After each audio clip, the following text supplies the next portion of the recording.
Nampaknya malam ini semakin hangat diskusi kita ya, Bung Latif ya. Kita lanjutkan? Boleh. Oke, dengan ini skor saya cabut kembali. Oke. Saya ke Mas Isnur. Bukan hanya Ahok kayaknya yang senang dengan putusan Petun ini. Tapi juga Pak Jokowi yang kemarin merancang adanya proyek Garuda yang mengharuskan ada kerja sama antar departemen, harus peran swasta yang diminimkan, dan kemudian ada AMDAL yang baik. Bagaimana Anda melihatnya? Nah, pertama sih kami kepentingan nelayan. Itu yang pertama harus diakui dulu. Jangan dari awal bilang nggak ada nelayan di Jakarta gitu loh. Iya. Please cek datang. Pas kemudian Kementerian Lingkungan Hidup datang ke sana, ada ribuan nelayan di lokasi. Jangan nafikan mereka gitu loh. Satu orang manusia, satu orang negara adalah warga negara yang harus dilindungi. Dan setiap pembangunan yang ada harus memperhatikan mereka. Tidak kemudian demi kepentingan bisnis dan pengembang, mereka diabaikan. Nah, kemudian ini lebih lanjut lagi nih. Sekarang reklamasi aja udah syarat dengan masalah nih. Ada lagi rencana Giant Sea Wall. Yang lebih besar lagi proyeknya, membendung lautan. Ini saya nggak tahu bagaimana ke depan proyek ini gitu loh ya. Yang kecil aja minim pengawasan, apalagi yang gede. Kita harus memperhitungkan kembali rencana-rencana itu. Jangan sampai kerugian lebih besar lagi, karena sudah jadi kemudian banyak meninggalkan masalah dan juga melupakan banyak hal, masuk lingkungan dan lain-lain. Seperti itu. Ya, Saya ke Pak. Sebenarnya kalau lebih besar nanti, belajar dari sini kita bisa lebih hati-hati. Iya. Ada hikmahnya berarti Pak ya. Gitu. Saya ke Pak Firdaus. Pak Firdaus, Menteri ini kan sejak 2003 pernah ngeluarin kajian ketidaklayakan proyek reklamasi. 2003 mereka ngeluarin. Menteri Lingkungan Hidup 2003. Dulu lain sekarang lain. Digugat oleh 6 pengembang. Kalah. Pak. Kalah. Tingkat 1 kita kalah. Banding kalah. Saya yang kasasi dulu saya menangkan pernah. 7 Kita pernah tahun, menangkan. 7 Kasasi tahun saya menangkan, bertarung. Pak. Terus berikutnya PK kita kalah. Oke. PK-nya kalah. Iya. Kasasi kita pernah menang. Jadi negara berhadapan dengan pengembang pernah kalah gitu loh. kalah. Nah, kita harus hati-hati juga, jangan-jangan ke depan nih bisa kalah lagi di ujungnya. Oke. Pak Firdaus, ini soal proyek Garuda. Reklamasi hanya satu bagian daripada proyek besar tersebut, ada Giant Sea Wall. Bagaimana kita kemudian supaya tidak reklamasi saja sudah bersoal, yang besar tidak bersoal nantinya ke depan. Oke, saya harus meluruskan karena banyak juga informasi yang kemudian di publik yang tidak clear. Reklamasi Teluk Jakarta itu adalah awalnya kan saya katakan bahwa untuk mengembangkan ruang baru untuk bisa membuat daya dukung ruang kita lebih baik. Kedua, untuk sekaligus merestorasi Teluk Jakarta yang sudah tercemar berat. Menata pesisir ya. Oke, sekaligus menata pesisir, termasuk Pantura Jakarta. Ya. Sementara ya, Giant Sea Wall yang sekarang namanya NCICD, singkatan dari National Capital Integrated Coastal Development, itu adalah karena turun muka tanah kita semakin tinggi, sementara lautnya juga naik akibat dampak dari pemanasan global. Kita, kan saya katakan, kita hanya punya 2 pilihan nanti, tahun 2050. Apakah pinggir lautnya ada di Harmoni atau kita memilih ada di Semanggi. Karena memang nggak ada pilihan. Oh gitu. Ya. Masih masuk. Oh iya, kenapa? Laju turun muka tanah kita kan tertinggi dari semua kota yang ada di muka bumi ini, Jakarta pemegang rekor laju turun muka tanah tertinggi di dunia. Setelah Mexico City, Yokohama, Bangkok, kita yang tertinggi sekarang. Ya. Sehingga tanah kan udah turun, nggak mungkin naik lagi. Laju penurunan muka tanah. Dan nggak mungkin naik. Tapi itu karena apa persentase beratnya? Saya selesaikan dulu saja, jangan diprotes dulu kan. Kadang-kadang teman-teman di LSM ini belum selesai, kita udah jelaskan. Maksudnya ada masalah bangunan yang terlalu berat di beban. Dengar Air dulu, resource saya tinggi. karena itu bidang saya kebetulan. Jadi jangan dicampuri hal seperti itu kan. Oke, lalu kemudian untuk bisa melindungi Teluk Jakarta dan Jakarta tidak tenggelam, kita harus menurunkan muka air di Teluk Jakarta. Kalau tidak, kemudian air tidak akan mengalir nanti di 13 sungai. Menurunkan ini satu jalannya adalah membangun tanggul seperti yang ada di Belanda, di tempat-tempat lain. Dibangun tanggul tadi, itu sebetulnya esensi dari Giant Sea Wall. Lalu kemudian dia berubah menjadi Garuda tadi, itu adalah pintar-pintarnya konsultan Belanda untuk membuat bahwa dia bisa lebih cantik seperti Palm Island yang ada di Dubai. Jadi 2 hal yang berbeda. Tapi dari kasus reklamasi ini kemudian pemerintah pusat mengambil alih bahwa biarkan ini di moratorium sementara untuk dibenahi, lalu kemudian diintegrasikan dengan Giant Sea Wall sehingga semua potensi dampak yang ada tadi bisa dikelola dengan baik. Seperti yang dikatakan Pak Ilyas tadi, kita belajar dari yang kecil ini sehingga kita tidak tersandung di yang kecil, sehingga tidak kemudian terjerembab dengan yang besar tadi. Esensinya di sana sebetulnya, Bang Latif. Oke, Pak Petrus, ada aspek lingkungan, ada aspek sosial, ada aspek hukum supaya kita mengambil pelajaran besar daripada kemenangan di PT UN kemarin. Apa yang harus dilakukan?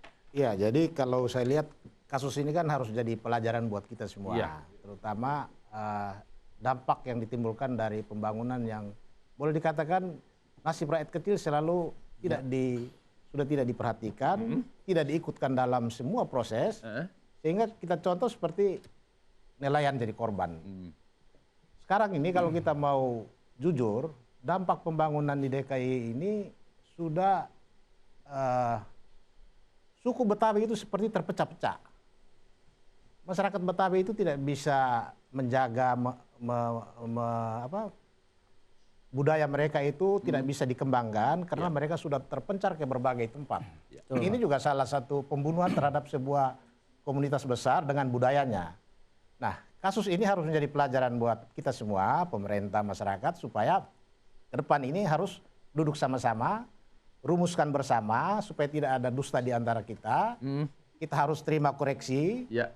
Kita harus terima digugat oleh LBH, pemerintah juga harus jiwa besar, jangan memanfaatkan proses hukum yang tidak berujung ini, akhirnya hukum menjadi tumpul. Kepastian hukum tidak ada, keadilan apalagi. Jadi ini kita harus akhiri kita awali dengan kasus reklamasi. Ini menjadi pelajaran buat kita semua. Ya, Pak Melagirto.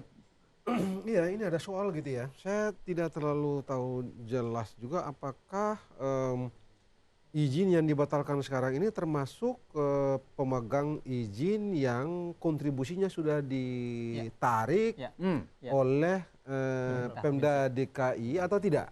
Saya tidak tahu gitu ya. Tapi kalau tidak ada dalam putusan kemarin. Enggak, itu pasti tidak dibicarakan. Ini kan tidak itu kan bagian dari masalah begitu. Nah, andai kata yang dibatalkan ini adalah pemegang izin yang kemarin sudah memberikan kontribusi, kan jadi soal tuh. Itu jadi soal bagi mereka begitu. Loh, ini batal ini. Lalu kita kan udah bayar sama lu nih. Nah, gimana ini barang ini nih? Tapi boleh jadi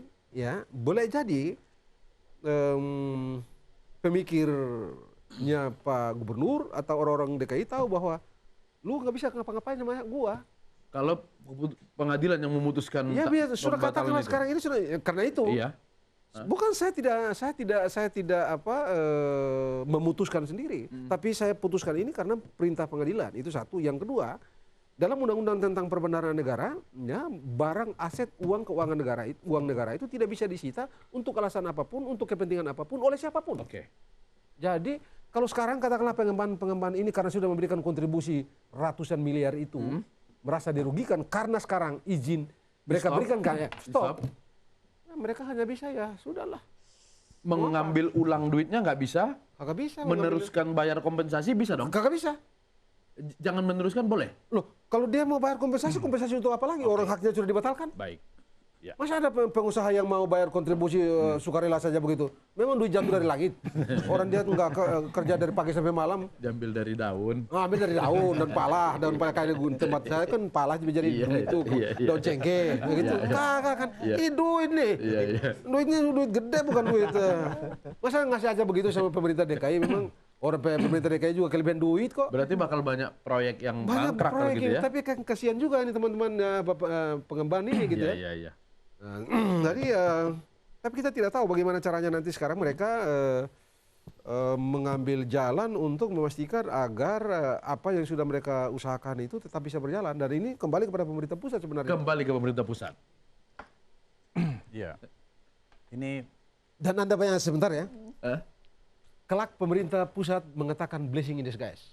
Kelak. Mungkin 1 minggu ke depan setelah beliau sudah duduk baik, menterinya beliau akan melaporkan bahwa ada durian runtuh. Iya. Ini durian runtuh nih. Ya. Jadi begini. Sekarang statusnya adalah dibatalkan izin. Ya. Artinya semua kegiatan di sana dua putusannya itu dibatalkan, yang kedua semua kegiatan dihentikan ya. Berarti dibatalkan sampai dengan ingkrah, ya. Tapi yang otomatis jalan adalah penghentian semua kegiatan, gitu ya. Jadi semua kegiatan jalan, dihentikan semua kegiatan. Pertanyaannya adalah aset ini kemana? Aset yang sudah ada. Yang sudah ada, kan begitu ya? Iya. Asetnya kemana?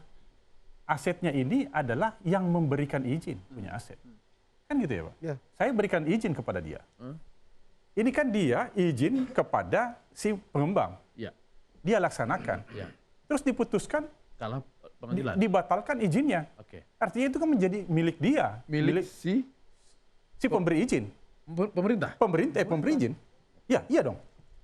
Kan tidak mungkin jadi miliknya si dia. Rugi double dong pengembang. Memang rugi Iya, double memang. Ini kan jadi problem yang seperti Pak Bapak tadi sampaikan itu. Ini gimana nih statusnya? Yang pasti sekarang posisinya menjadi milik pemerintah. Ya. Bagaimana nanti aturan mainnya antara pemerintah dengan yang bersangkutan itu nanti kita lihat, kita nggak tahu juga nih. Ya, itu Pengembang juga lagi jalan mikir sekarang nih gimana caranya narik duit saya kembali nih. Mesti gitu juga. Nggak dapat itu, nggak dapat. Nggak bisa. Sekarang ini lebih baik berpikir untuk bagaimana memastikan agar dengan segala modifikasi teknis itu tadi ya, setelah memperhatikan apa yang disampaikan oleh Pak Firdaus tadi, dengan segala macam itu, lalu pemerintah sampai pada kesimpulan bahwa atau keputusan ini mesti dilakukan. Nah, disitulah baru bicara. Sebab kalau tidak nol, Kembali ke nol. nol. Pak sekarang ada Teman-teman pengusaha itu nol. Mau apa? Ini ruang publik berdasarkan undang-undang. Pak, sekarang faktanya Pulau G itu datarannya bagus, Pak. Oh, jadi, Pak. Udah jadi ya? Kamu udah lihat saya jadi, Pak. Pulau G itu udah jadi, Pak. Oh, jadi. Jadi. Sebagian. Pulau G. Belum total seluruh pulau. Ya, Pulau C. Baru setengah aja udah bagus, Ya. apalagi penuh ya Pak ya? Bagus, Pak, rapi, Pak. Dia memang menimbun bagus itu. Saya juga melihat caranya menimbunnya bagus, Pak. Dia itu betul-betul menggunakan teknik. Saya tanya kepada kawan-kawan, ini kok nimbunnya bagus ya? Mestinya kemana-mana. Bagus. Teknik yang digunakan benar itu. Dia menggunakan pasir, Pak. Kalau tanah, Pak, buyar kemana-mana. Bapaknya kaki itu becek. Enggak becek, Pak. Saya jalan-jalan atasnya enggak becek. Memang benar ini. Artinya mahal berarti Pak itu ya? Caranya memang bagus. Saya masuk ke Pulau BC, bukan cuma jalannya bagus, Pak. Mobil lewat. Bangunnya udah banyak. Iya. Udah banyak, Pak. Bagus, Pak. Cantik-cantik. Belum ada izin. Untuk membangun? Iya. Nah, Itu dia, Pak. Gimana Pak, itu? bukan 10, Pak. Banyak betul, Pak. Banyak. Jadi sekarang ini milik siapa ini barang? Oke. Kalau kita biarkan saja kosong begitu kan juga tidak baik. Jadi mesti harus ada jalan nanti bagaimana memanfaatkan aset yang tadi itu. Nah, mungkin itu pada blessing saat itu nanti disguise-nya. terobosannya, Pak. Kita cari. Gitu ya, Pak. Kondisinya Tapi sekarang ada rusak, atas-atas. Ya. harusnya dipulihkan. Enggak. Bang. Ya, Karena kalau Bangunannya atau lingkungannya? lingkungan. Lingkungannya dipulihkan, hak Sekarang gini, nelayan Pak. dipulihkan. ada pemikiran bagaimana kalau kita kembalikan seperti sebelumnya. Dirubuhkan. Tuh caranya gimana? Dibongkar, Pak, digali lagi. Dibongkar mana lagi tanahnya lebih sama lagi. Tidak pernah ada dalam sejarah dunia. Belum pernah ada. Lebih bagus itu saja. Jadi, Terus Enggak, karena kemudian, itu mesti dipikirkan nah, gitu. ini ada dampaknya. Iya. Nah, itu dampaknya kita atasi. Bang, sudah ada. Yang Itu sudah baru. ada kita manfaatkan. IMB ya, itu IMB pasti tetap ada karena ini DKI, IMB Ya. tetap dipegang oleh kewenangannya ada pada DKI, Ya. Begitu ya. Tetapi Izin reklamasi reklamasinya kepada pusat. pusat. Oke. Kalau kita mau bicara hukum, kita tidak bicara ini dagang dan segala macam, Baik. tapi kalau bicara hukum, izinnya pusat, IMB, izin reklamasinya pusat, IMB-nya ada pada pemerintah daerah. Nah, di situ baru bicara. Baik. Singkat saja, selain Pulau G yang sekarang digugat juga Kami Pulau F, I, dan K. FIK. dan K, Jadi iya. FIK sudah direklamasi atau belum? Sebagian belum. Oh, belum. Belum. Oke. Nah, makanya kalau kemudian pemerintah pusat segera juga memperingatkan, misalnya kami nggak perlu selesai gugatan, tapi Iya. Pak Gubernur cabut sendiri kan, Cabut itu lebih sendiri. elok. Baik. Iya. Daripada kalah lagi, kan malu lagi. Iya. Ini blessing in disguise kata Pak Margarito tadi. Kalau mereka punya rasa gitu kan. Tapi tadi kata Pak Firdaus menarik ya. Kenapa? Jangan sampai tahun berapa Pak? 2050. 2050 laut kita ada di Semanggi. Jadi kalau kita mau ke laut dekat. Dekat. Nggak jauh-jauh lagi. Cuman macet tetap aja sih. Macet di laut. Di laut. Baik, saya bilang juga apa? Diskusi ini semakin menarik kan, semakin Kalau gitu malam. kita lanjutkan. Jangan, waktunya sudah habis. Kita lanjutkan minggu depan lagi. Iya. Saya tidak akan mengambil kesimpulan, Bung Latif. Jangan. Karena saya yakin pemirsa juga sudah cukup cerdas dalam mengambil kesimpulan dari para narasumber yang berbicara. Namun ada satu hal yang mau saya bicarakan di sini, bahwa apapun yang dilakukan oleh pihak manapun, apakah itu swasta ataupun pemerintah, kekayaan negara ini kita kembalikan kepada amanat undang-undang. Di mana semua kekayaan negara ini akan kita kembalikan kepada rakyat, semata-mata untuk kemakmuran rakyat. Ada sebuah lagu dari Bang Haji. Lagu ini sangat tepat dan dekat dengan kita karena menyinggung daratan lautan yang berjudul Indonesia. Hijau merimbuni daratannya, biru lautan di sekelilingnya. Itulah negeri Indonesia, negeri yang subur serta kaya raya. Seluruh harta kekayaan negara hanyalah untuk kemakmuran rakyatnya. Namun hatiku selalu bertanya-tanya, mengapa kehidupan tidak merata? Baik, kita akhiri diskusi dan sidang pada malam hari ini. Putus ini, Pak. Putus. Om Heram. Oh jangan Pak, kalau putus repot Pak nyambung lagi. Dengan ini sidang saya tutup. Terima kasih. Oke. Terima kasih Muclay Khatulistiwa, pimpinan sidang yang hebat sekali. Pak Ilyas, Pak Firdaus, Pak Petrus, Bung Isnur, dan Pak Margarito. Terima kasih. Juga buat kawan Muclay semuanya, terima kasih. Dan buat Anda pemirsa di rumah, kami juga mengucapkan terima kasih. Mudah-mudahan bermanfaat. Seperti kata Muclay tadi, daratan, lautan kita punya semuanya, tapi belum kita manfaatkan untuk kemakmuran rakyat. Mari sama-sama kita perbaiki Indonesia untuk Indonesia yang lebih baik. Latif Siregar, pamit.